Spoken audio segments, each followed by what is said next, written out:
Welcome everyone. Today we have our another new episode and we will discuss on ethical hacking. We have our world famous speaker, Madam Ali Rice, Professor David Smith, Professor Tohid Bhuya, and Professor David Wood. I want to welcome our 576 I episode. am. First I would like to give chance, Madam Ali Rice. Hi. Well, ethical hacking, I understand that it's an authorized attempt to gain unauthorized access. So, and I did a little bit of research. So, if you're an ethical hacker, you're a white hat. Is that right, David Smith? And I don't know what the black hats are because anyway. So essentially, from my understanding, it's a good idea because it kind of tests security. And it makes you kind of realize where the vulnerabilities are. So I think it sounds like a good idea to me. And there's all kinds of, I've been involved in, because I use Facebook a lot, I've had my accounts hacked and it's really frustrating. I've been in a hackathon, but I'm not really techie, so I didn't really understand what was going on. And that was years and years ago.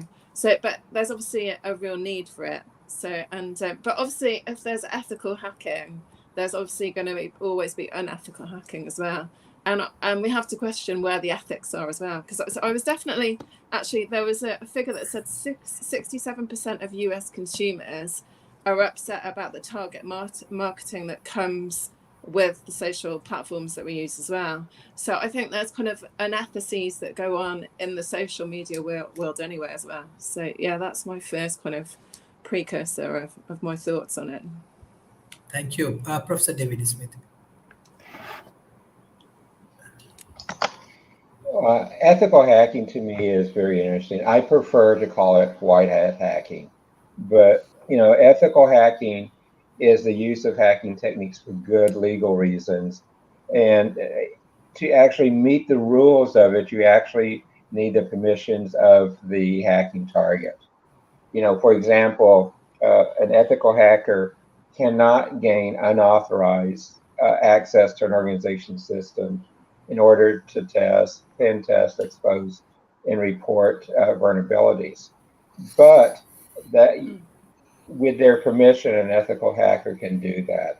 And ethical hackers really are cybersecurity experts who test their clients by doing what's called a pen test. And a pen test is trying to penetrate the system and identify the vulnerabilities and other things like that. While unethical or black hat hackers exploit systems for reasons such as financial gain, terrorism, and quite a few other applications. There are times where black hat and white hat testing come together and work with that. So let me just give you, I've actually, as a CEO of a company, we did pen testing, ethical hacking on all the state agencies in the state of Texas. Let me just give you a couple quick steps and what it is to get us all on the same page. The first thing you do as an ethical hacker is you do a reconnaissance and you gather information about it. You find as much as you can by using searches, social media. Then you go scan the systems and you pick out the tools. That is a discovery. Most companies with good cybersecurity will get alerted when you're doing the scanning. But scanning happens to most addresses and domains every day. But then where you actually do the hacking is the third step, and that's where you gain access to the system. Then you maintain access, and then after that, you go back and cover your tracks on what you do. So that's a bunch of the steps, and we can go deeper, but that is a good way to get us into it from at least my perspective. Thank you, sir. Professor Tohid Bhuya, you are also department head for cybersecurity department of Daffodil University. Beside that, you have a great startup, like we discussed in Malaysia about your startup. So you can share about Bangladesh situation on cybersecurity and how your startup actually working for ethical hacking and this thing. Yep, thank you, Dr. Sharif. I Dr. think, Tohid Bhuya. yep, I hope, are you audible? Am I audible? Yes, yes, yes. Okay. So when it comes to use of internet, whether it is a social network use or your presence with a website, nobody is safe in any sense, whether it is FBI or NSA or whoever it is, nobody is safe. However, we always try to maximize our protection, and to do that we need professionals. So not always when we use internet, when we use social network, it is not always possible to keep pace with the change of security issues. That means if you are not a security expert, it is very hard to ensure all types of security. That's why we need to take help from the security expert. Among them, some are authorized, some follows the law. As David Smith said very clearly, that within the legal framework, they are authorized to do exactly what the bad people do. But difference is whether we call them white hat hacker or certified ethical hacker, their objective is to find the problems, find the issues, find the weaknesses. That's the issue. So if we can regularly uh, do the penetration testing or vulnerability assessment by an ethical hacker, then we can identify the problems or loopholes, any weaknesses very fast. And if we can fix those things, we can keep ourselves secure. In Bangladesh, many of the people, due to the government slogan Digital Bangladesh, almost millions of people are using internet in Bangladesh, and many of them are unaware of the security issues, and some of them don't care about the privacy issues. They think that if they know my name, address, what will happen? Nothing. So the hackers are taking the advantage of that thing. So if we can use ethical hacker in proper way, then definitely we can improve the security level, and this way we can secure ourselves more on the internet. Thank you, Sharif. sir. Uh, Thank you. Before I go to Professor David Wood, I just want to share.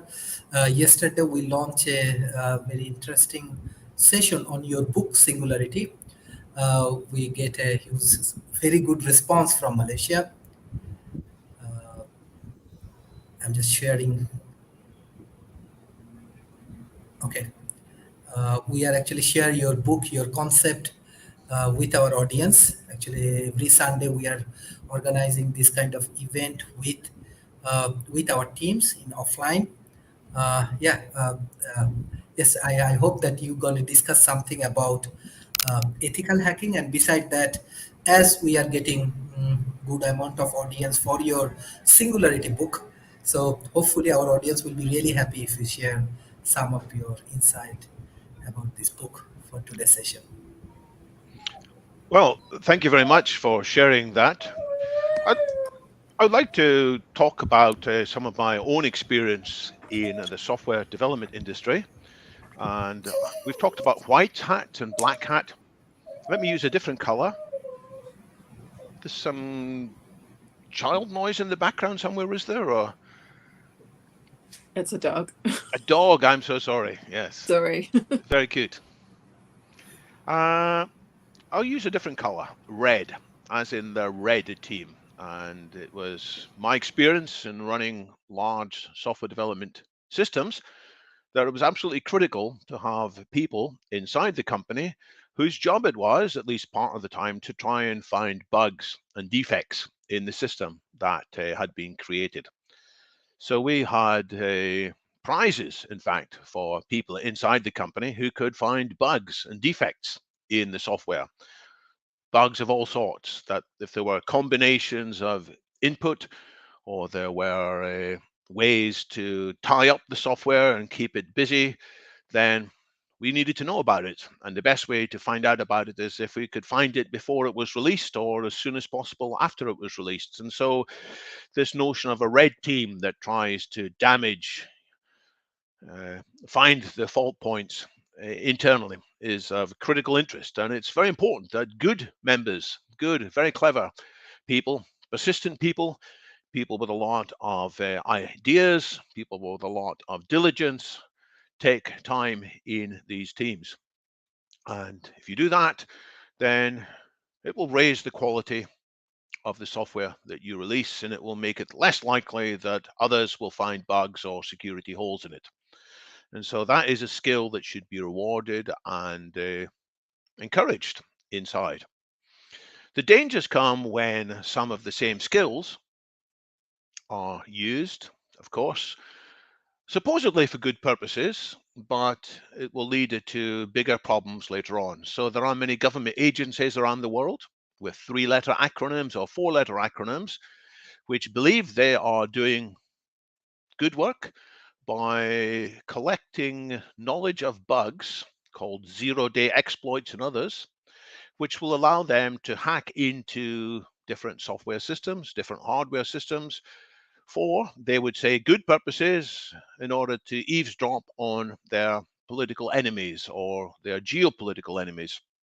And sometimes we support these governments and we say, yeah, it's good that we found out the problems in the software which allows us to restrict what different rogue states, and of course, different people have got different views on who the rogue states are, but there are some states who are prone to terrorist activities, and it is good to be able to find out what they're doing and to stop them by hacking.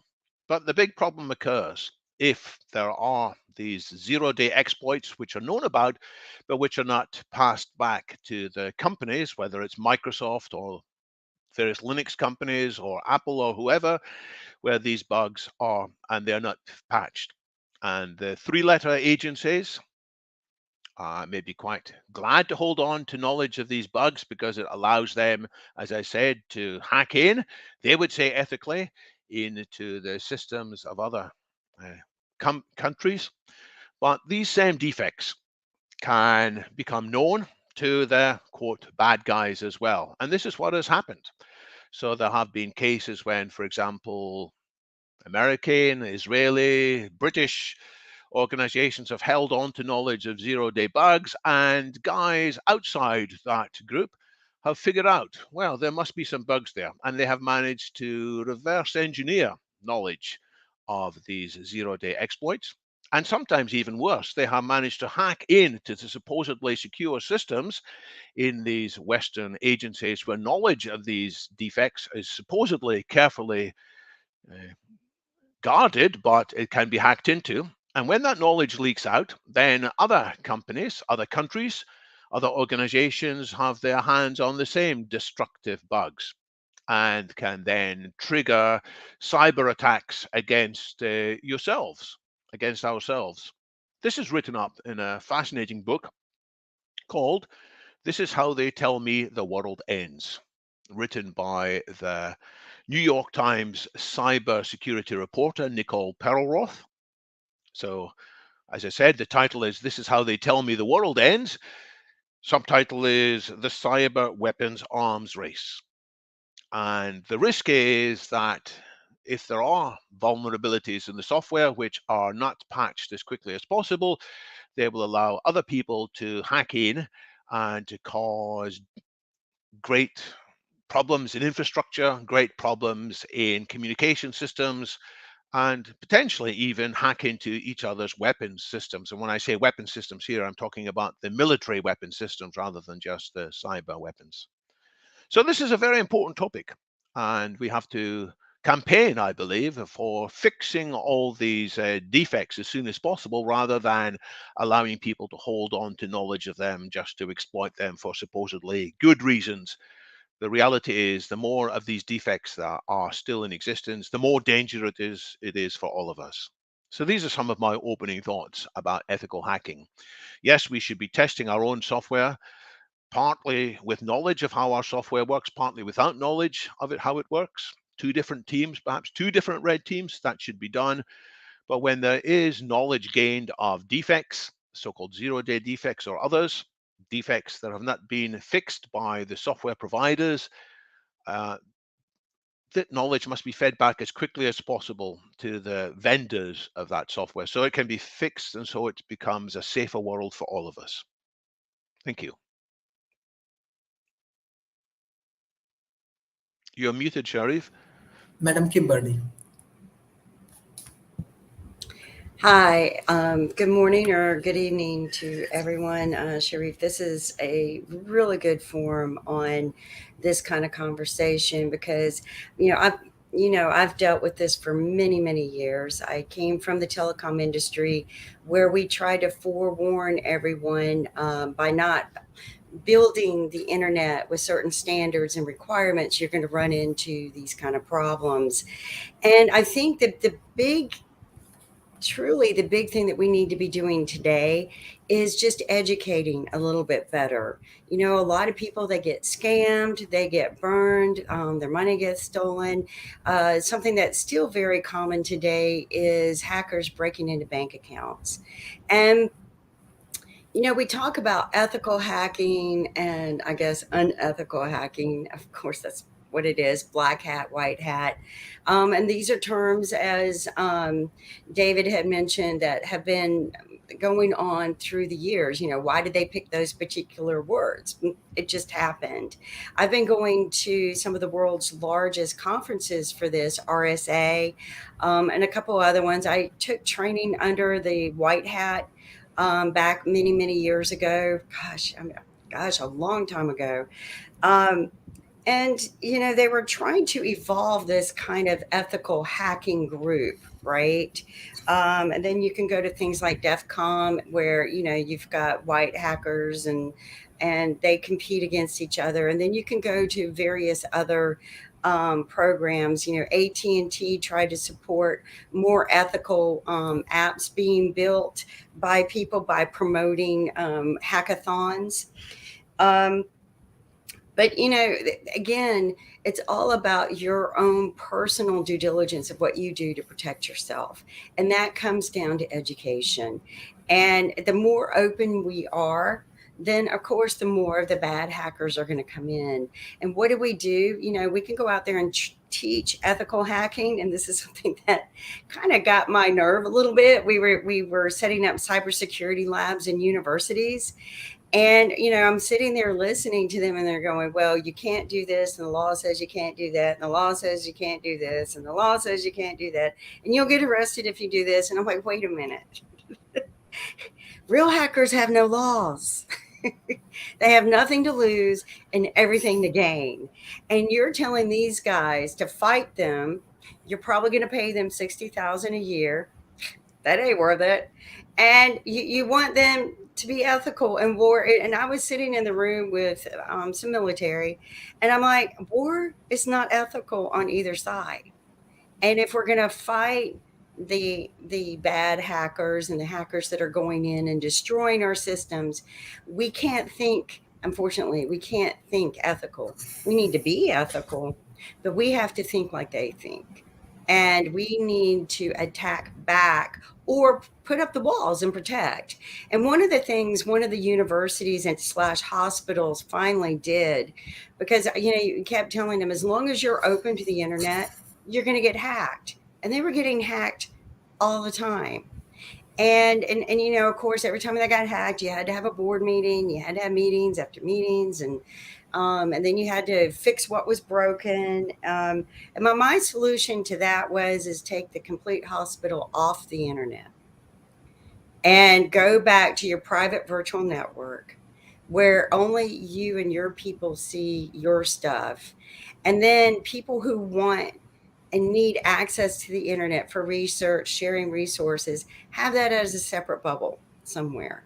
Or you use your own devices. But these devices are not allowed on the private virtual network. So there are just so many ways we could be doing things to protect and make things more ethical.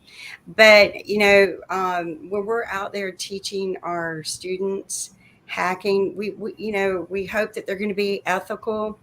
Um, but in reality, you're teaching them to break into systems. You're teaching them how to break down the process of the system and how to get into it and how to maneuver and manipulate it.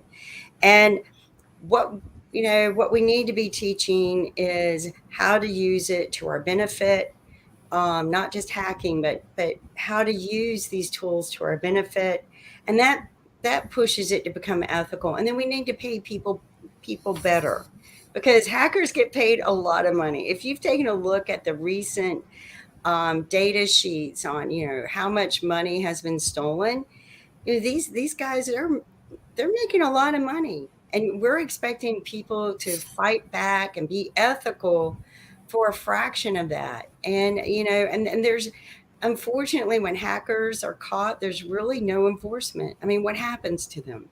So truly, it's the innocent people who get caught doing what I call white hacking, or just hacking but not to hurt anybody. um, if they violate laws, they're gonna be punished. So we're not, to me, the standards just are not established, and we need to get into this a little bit better. And we need, as a community in the world, we need to start establishing standards, and we need to start establishing global and universal applications that unite us, so that we can work together and become more ethical. I mean, that's because this is such a broad topic. It is huge. I mean, and it's been going on forever, but it's a beautiful topic. And Mhm. the more we educate people, maybe the less they will become a victim of hacking, and learn how to use it for better good. But but Mhm. but I got a question for the panel. How do you use hacking for good? Okay, good questions. Very good questions. Yeah, uh, uh, uh, Dr. Tohid Bhuya, I have a questions to you. Last Friday, Central Bank of Bangladesh and World Talent Economy Forum, we collaborated and we organized a session.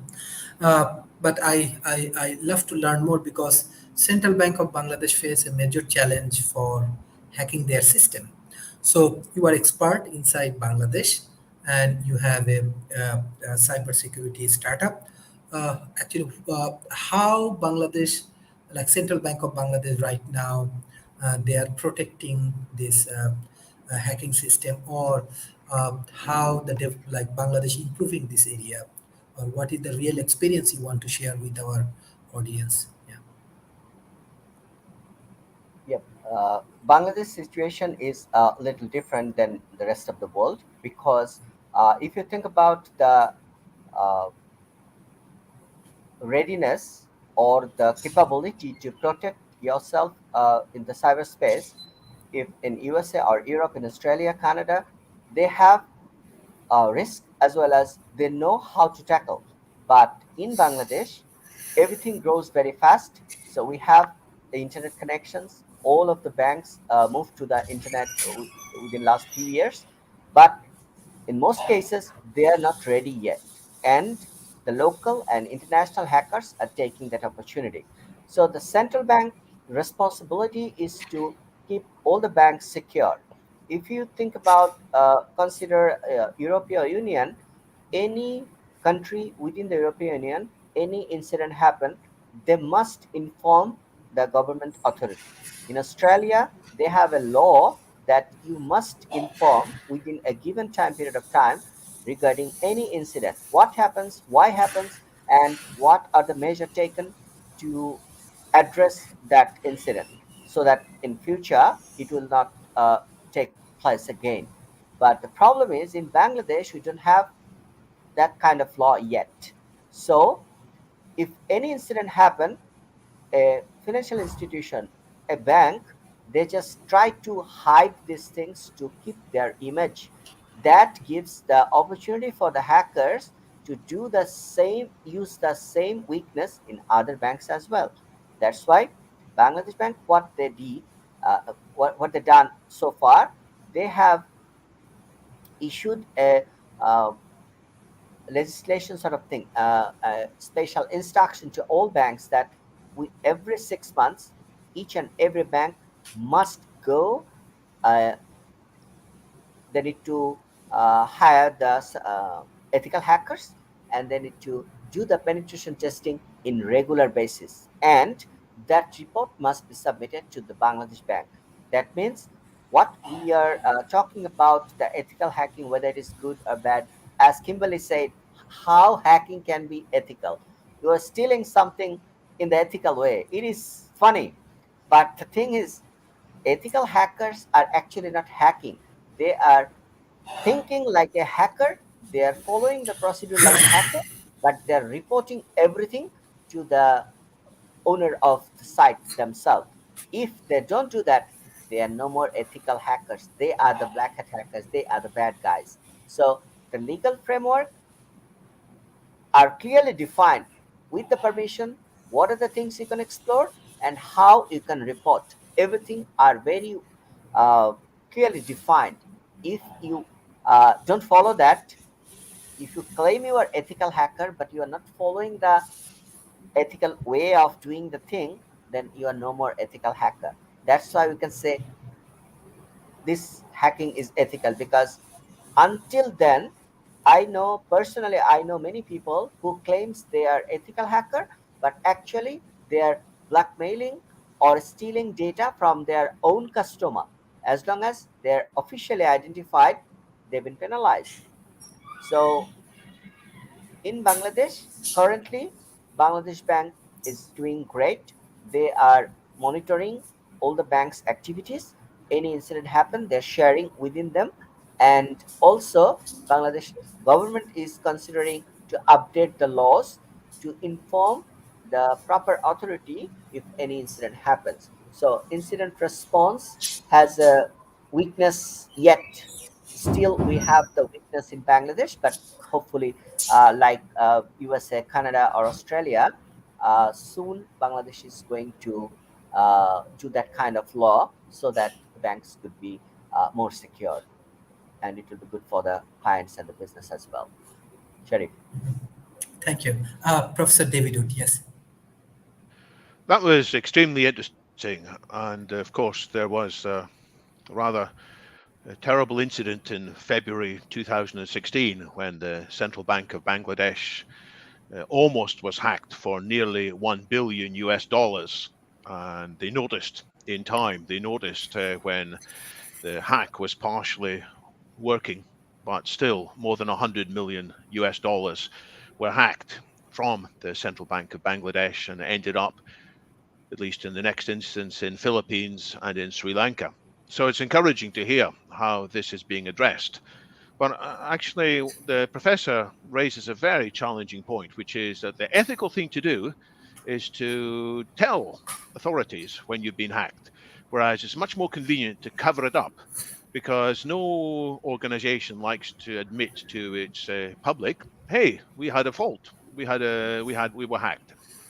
And I believe it's been estimated that the amount of damage from hacking is perhaps three or four, or maybe more than in actuality than what's officially reported, because everybody likes to cover things up and to pretend that their systems are healthier, because they fear that if they talk about the errors in their systems, then their share price will fall or their customers will be disturbed.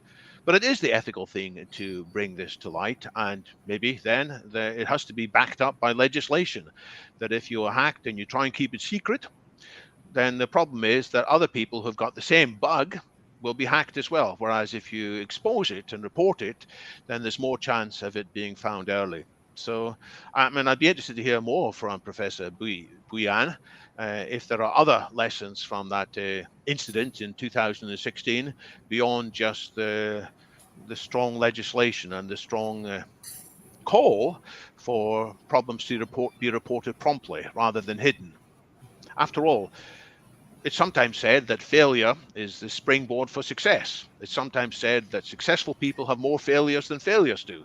But that's only true if we can learn from the failures. If we try and hide the failures away, then we don't learn. And we have the same problem again and again, and other people suffer from them as well. So I'd be interested if there's anything more to be added by Professor Buyan from his own analysis of that incident in 2016 or more recent incidents indeed.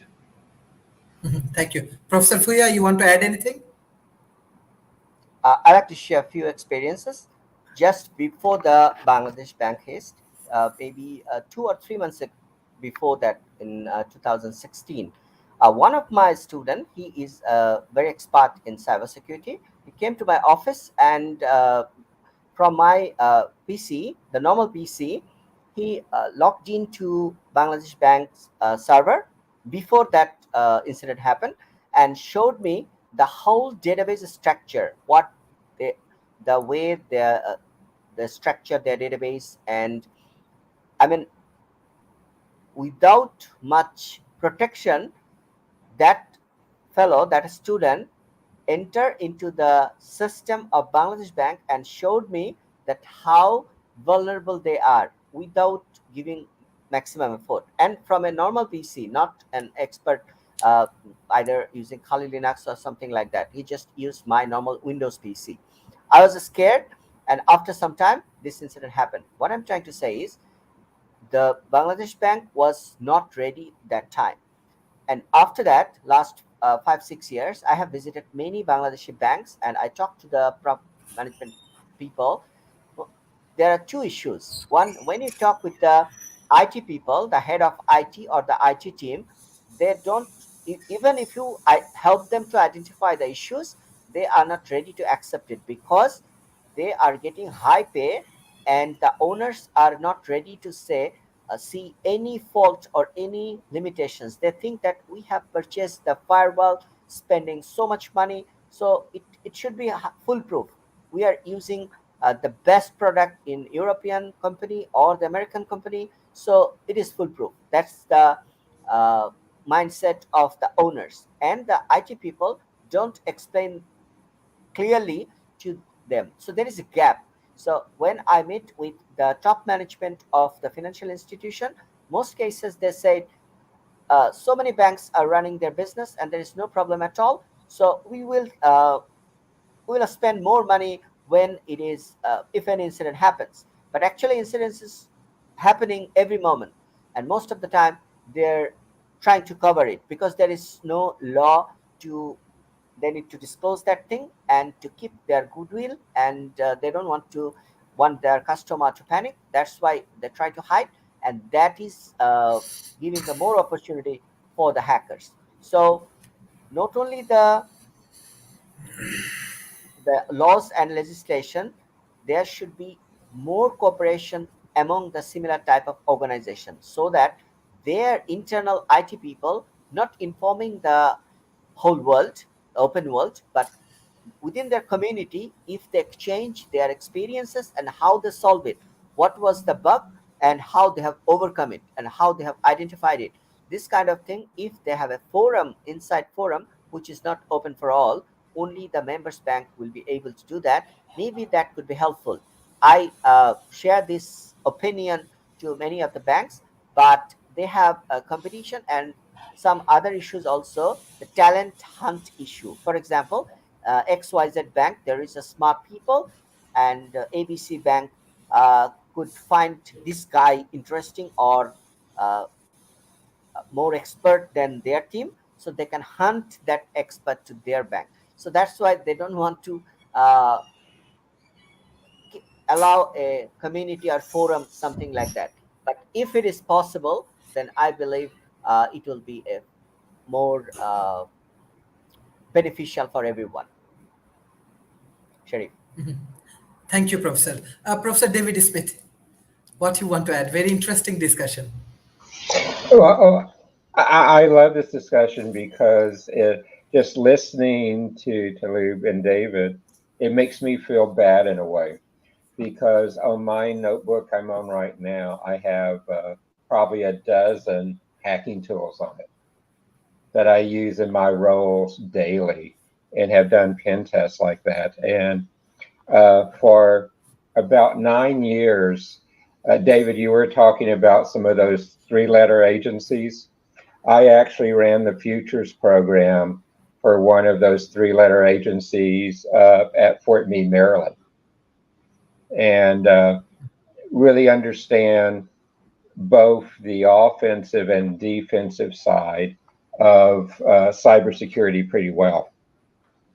And the reality is if all of us online today were to go and look at the logs of our routers where we are connected to the internet today, we will see that on average, each of us is being pinged for some type of testing uh, at least once every half hour. And in many instances, a lot more than that.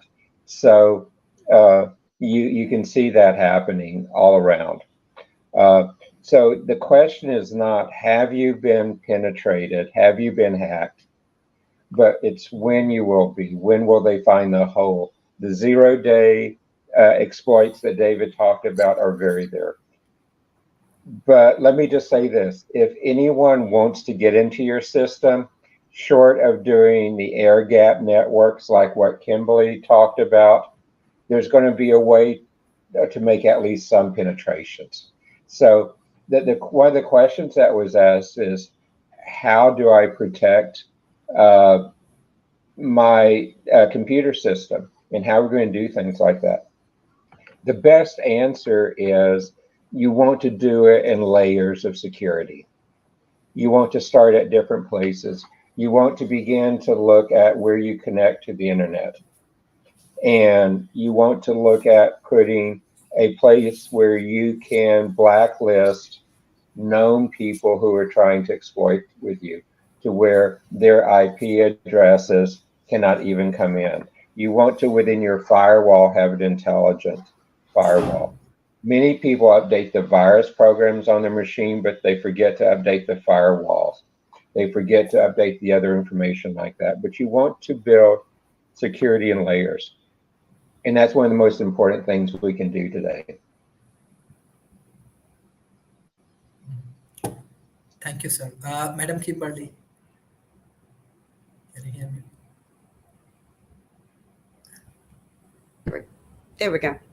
Um, yeah, no doubt. I mean, and that's something that we've always lectured. It's not if, it is when you will be hacked. Everyone has probably got something on their computer or their phone at one point in time. I will say this, hackers can hack from anything from a phone, a small computer, to a major system. They just, it comes natural to them. It's like they were born into this.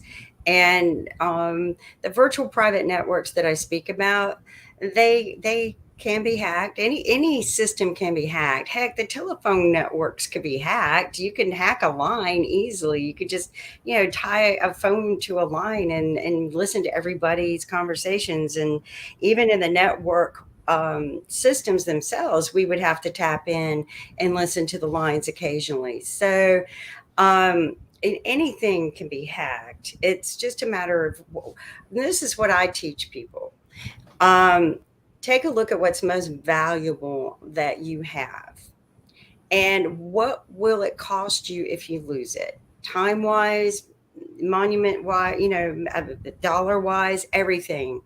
And then put in the measures for that. Okay.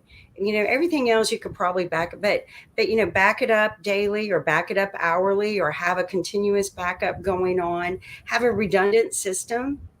And one of the major companies, power companies, they did all of this, but they failed to rotate the redundant system. So when they got hacked, the system that they had, the redundant system they had to back everything up, didn't work because they never rotated it. So just put some common sense use into the tools that you do buy.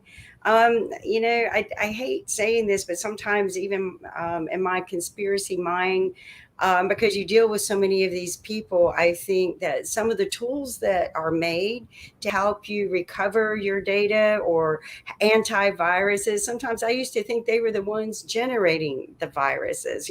How did they come up with this fix so fast, and things like that? And and they had to be hackers, ethical hackers, to build those tools that they charged us for. So a lot of what I have done, I didn't charge people for. I probably should have, but just going in and consulting them and telling them how to better protect their data, I thought made us a stronger and more powerful community against the bad hackers that want to steal everything. And I still do this. I tell people, watch your bank account. Nobody ever does due diligence on their bank accounts like they used to, where you would, do your checks and balances every week or every month. And one of the ways that hackers, things that they do is they'll go in and take a couple pennies out of your bank account, and then they'll do it again, and then they'll come in and wipe your account out. And bank accounts are harder to put money back into than a credit card. And that's one of the reasons why I never carried a debit card. I'm so dead set against a debit card, because hackers can get into debit cards just as fast as they can credit cards. And especially now that you have that, swipe, just set it on the machine and scan. I mean, think about it. That machine's this big. Anybody could be walking through a crowd and just scan people's pocketbooks, wallets, and you think that there's a protector on it, but there's always a way to hack through Superman's shield, right? So, there's just always a way to do that. And so my thing is just do your due diligence too, right? Check your bank accounts, check your credit cards, and make sure there aren't these weird charges that you didn't make. And I share my credit card with my son. Every once in a while, I see something that doesn't look quite, and I'll call. And then I got a phone call the other day from somebody who said that they were from Amazon, and that somebody was buying an Apple computer on my Amazon account, and they wanted me to verify it. I hung up. I didn't verify on the phone because Amazon will not call you to verify. Okay. So, what they're trying to do is just get more information out of you so that they can get into your account and do these things. So, educating the world, letting people know that there are bad people out there. If it's too good to be true, it's going to be.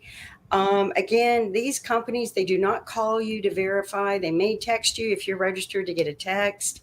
But always stop at that point and just go to your account. Okay. Just go to your account and look at it. And they put fish hooks into your computer. And, some of the things we didn't talk about, key logging, right? Screen scraping, all of these things that these hackers know how to do. And they're old tools. These are 15-year-old tools, and they're still out there and they can still use them, but they can sit there and see every word you key. And this is why I got so frustrated with long passwords. Yeah, well, if I have a keylogger on my computer and I'm typing in a 50-word password, he's going to see every one of them. All right. So, or screen scrapers, they can see it. That's why we went to doing the stars as you typed it, so that screen scrapers couldn't scrape what you typed in for your password. So, I mean, again, just use common sense. Think like a hacker, right? This is what I always ask people: what would you do if you knew that you could make $3 or $4 million to get into your system? And then don't think, again, like David said, don't think you're safe. Don't. It's and I think we've all mentioned this. It's just a matter of when. We are all going to get hacked, just like we're all going to catch a cold. We're all going to get the chicken pox one day, right? We're all going to get a virus in our computer. They probably come packed with viruses when you buy them. So, and I've used antivirus tools, and it seems like the more antivirus tools that I have a lab at home, and the more tools I used, it seemed like the more I got hacked. So I have one computer that has never had an antivirus tool on it. And guess what? I've never had a virus on that computer, ever. All right. But all my other computers and my lab computer, all of those, they've had viruses, they've had hackers, but the one computer I don't put anything on, nothing's ever touched it. So, but the World Wide Web and all your accounts, they're open. they're open for every hacker out there. That's, I Thank mean, you. I mean, I don't know how the panel feels about that. Mhm. Thank you, ma'am. Madam Ali Rice, can I unmute, please?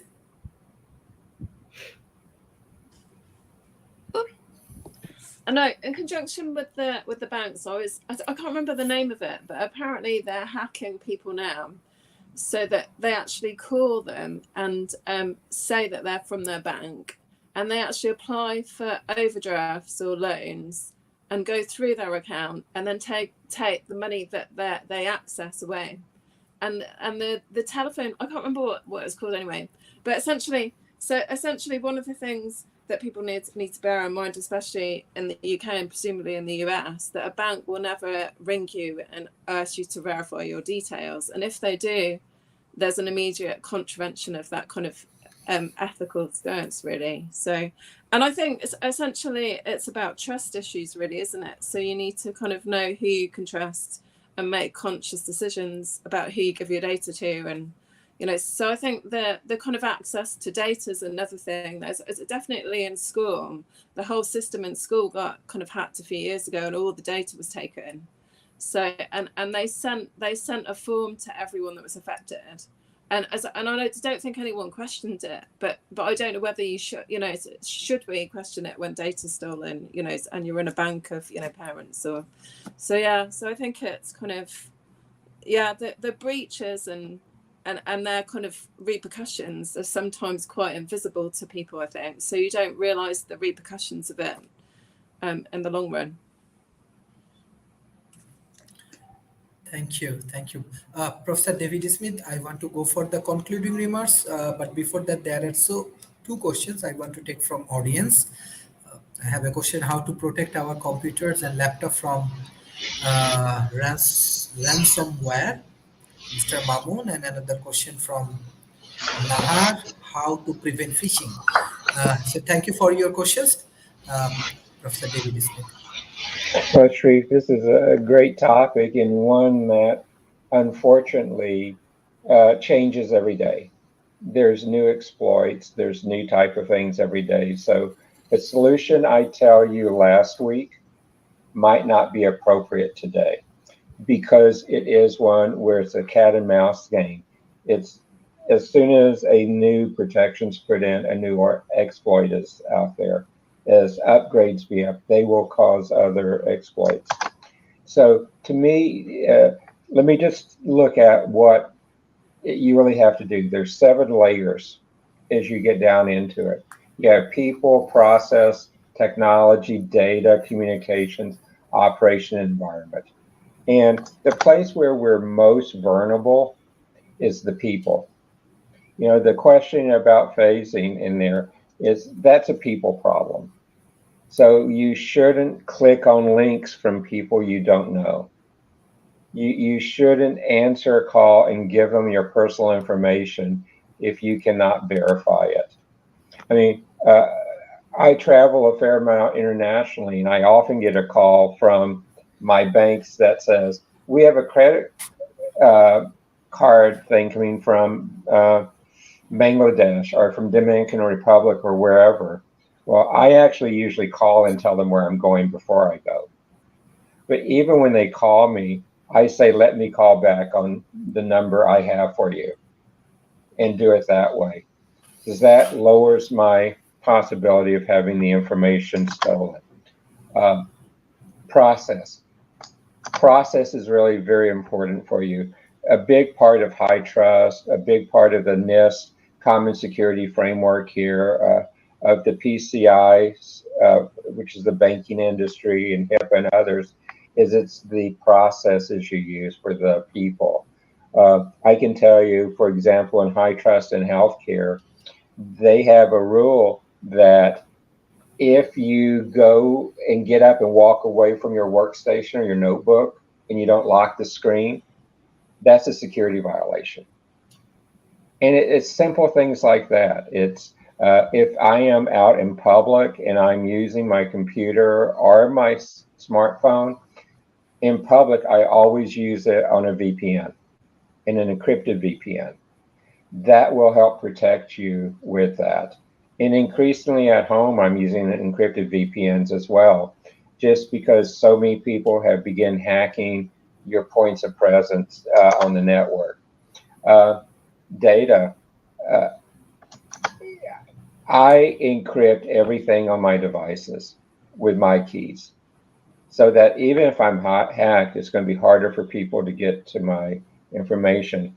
And you can encrypt at rest, but you also need to encrypt at motion. So if I am browsing today and you look at the top bar of your screen where the internet address is, you should be using HTTPS.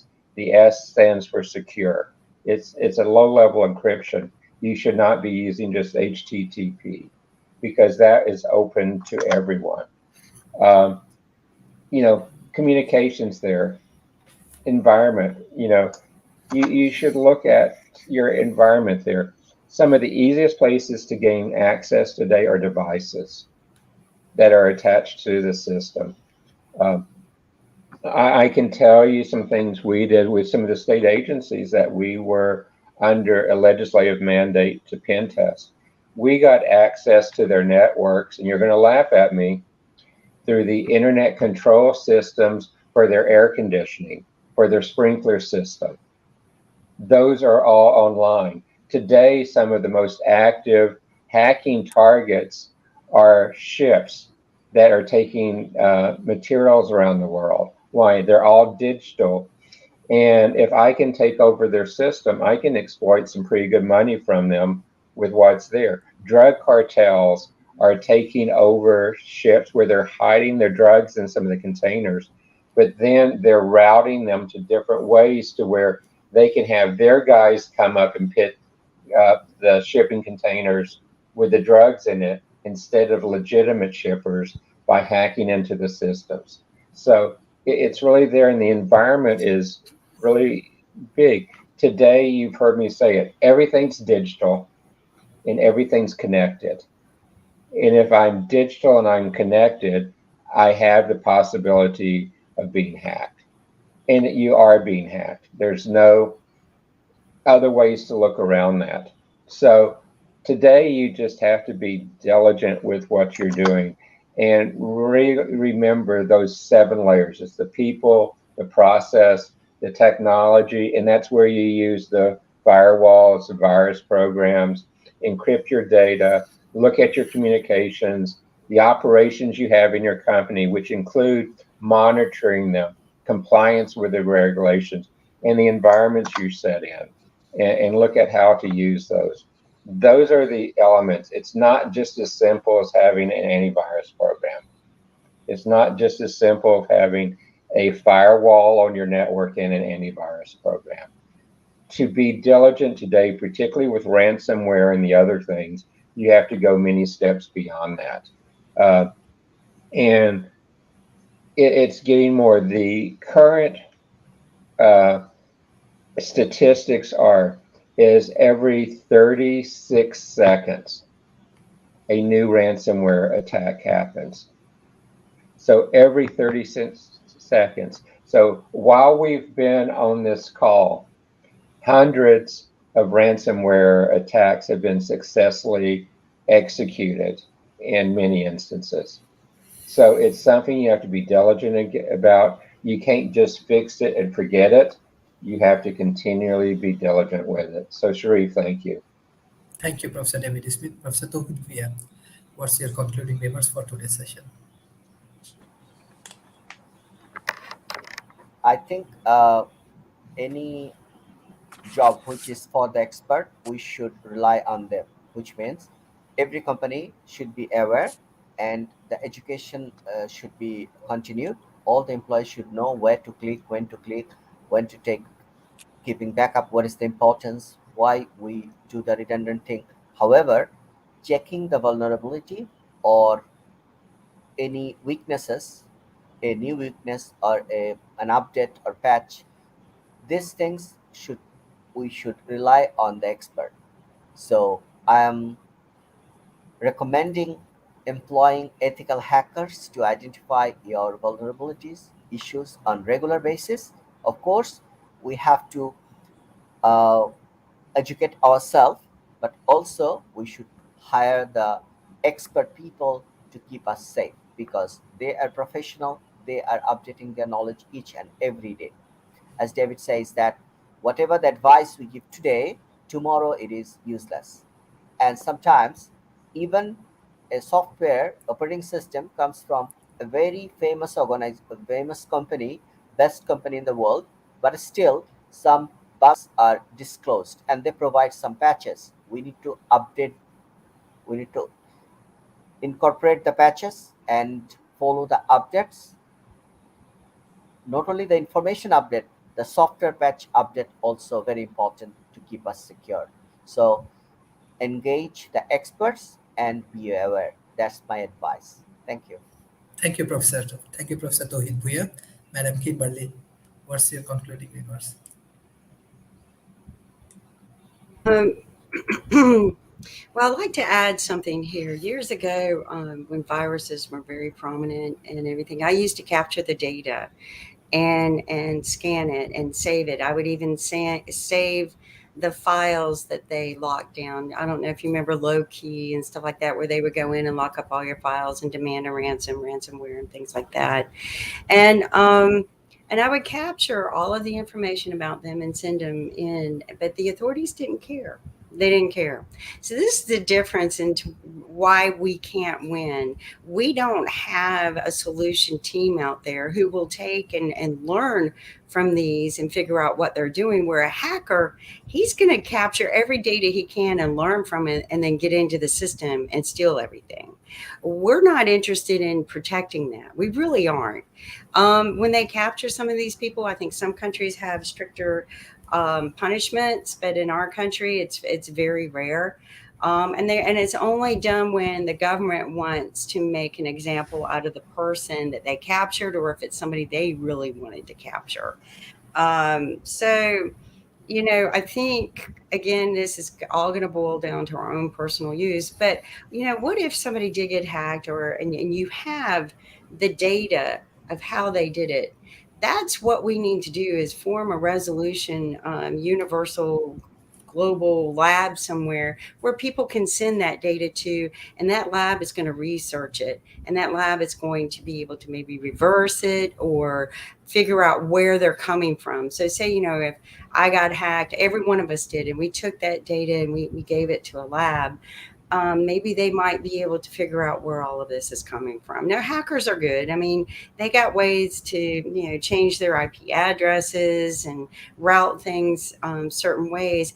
But in every crime, and this is something I've learned from some of our greatest leaders in this country, in every crime, every person who commits that crime will make 7 mistakes, at least in the very beginning.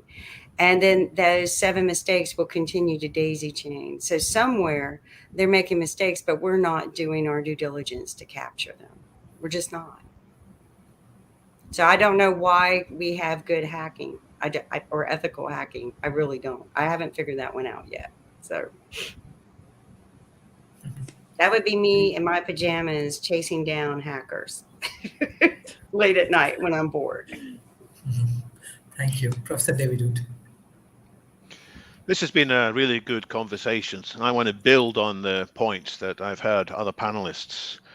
The part of the summary is, it's not if, but when. We should all expect to be hacked.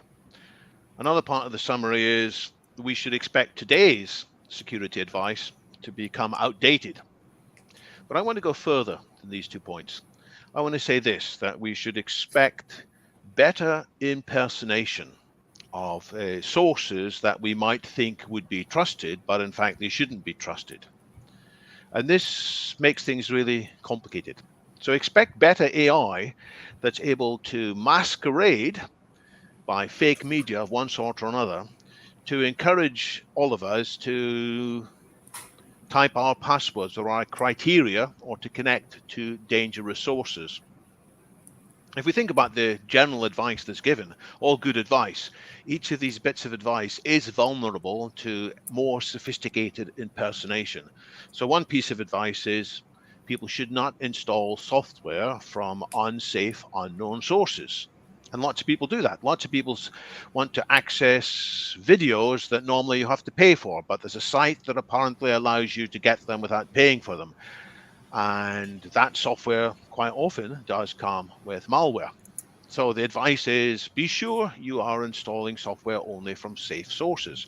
But cleverer AI will be able to pretend that a source should be trusted. It'll look very similar to maybe the main Microsoft site or the main Google site or the main Apple site, but it'll be something different. Another piece of advice is don't type your passwords into screens unless you're sure they are authentic. That's how many people get hacked. They are in a little bit of a strange circumstance. Maybe they're rushed. Maybe they're using their phone with one hand. They're trying to get into their Twitter, say, and it looks like it's a Twitter app that's saying, by the way, this is a routine check. Please type your password in here. And then people don't realize it's not the Twitter app. It's something that's masquerading as the Twitter app. Well, I fear again that masquerading, that imitation is going to get more and more sophisticated. And it's the same with phone calls. We know we shouldn't give our password details to a random person just pretending to be from a bank. But if we really thought this is our boss, or if we thought it's somebody from our IT department that we know well, if we think it's our spouse or our family member, then we might be inclined to give that password. And software is getting better and better at mimicking the voice and the characteristics of these people. And I point to something that happened a few days ago. There was the mayor of Berlin received a call, a video call from somebody she thought was the mayor of Kiev. And they spent 15 minutes talking before she became suspicious. And she decided, oh, maybe I better back out of this call. The mayor of Kiev is a well-known person. He used to be the heavyweight boxing champion of the world. He's very distinctive characteristics. But by clever AI, this mayor and her team were deceived for 15 minutes. So this is going to get worse. So how can we solve this? Well, rather than having bad AI, we need to hurry up and have good AI on our side. So the solution, or one of the solutions to being hacked more, is not just ethical hacking, it's ethical AI developed on our side. And it's a bit of a glib thing for me to say, because how do you know whose side the AI is really working on? It may be working on behalf of Google or Amazon or Microsoft instead of for us, really. And so I think the most important thing we should be doing is hurrying up, developing a truly trustworthy AI that can prevent us clicking on links that we shouldn't be clicking on. It might say to us, you think you're talking to the mayor of Kiev just now, but actually the AI can detect that it's not. And we should back out of that conversation. So that's what I look forward to. Thank you, sir. Madam Ali Rice, what's your concluding remarks for today's session?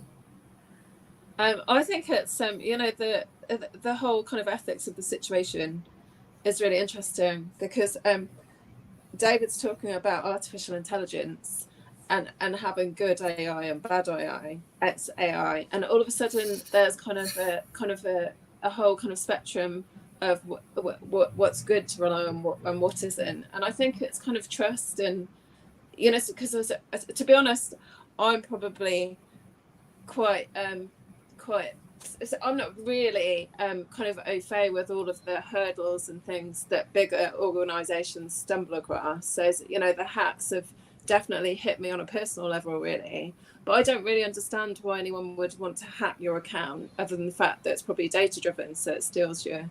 So I think kind of having a kind of conscious of awareness of who you connect with and what you do and what you download, and just being conscious about what you do online, so you don't open yourself up to kind of revealing anything that's that can be utilized vicariously, really. So but no, it's it's an interesting topic, and definitely something that's kind of affects us all. Thank you everyone for joining today's session. This is excellent session. I request all of our audience please share our content with your government agencies, corporation, and academy. I want to give special thanks to all of our speaker, Madam Ali Rice, Professor David Smith, Professor Dr. Tawheed, Madam Kimberly, and Professor David Wood. This is our 576 episode. We are growing as an open source mode. Everybody can join. You can share our content. You do not have to pay anything. But one thing I'm sure, in real world, especially the developing world, it's growing very fast. Malaysia, Indonesia, Vietnam, Singapore, China, India, Bangladesh, many developing nations, especially academy, civil society, they took World Talent Economy Forum very seriously. And beside that, I want to give special thanks to all of our speakers because your contributions actually help us a lot. And we want to contribute more for human progressions. Our focus is research and innovation. Those who are interested to do research and innovations, we are happy to collaborate with you. Thank you everyone for joining today's session. Thank you. Bye-bye and take care. Thank you.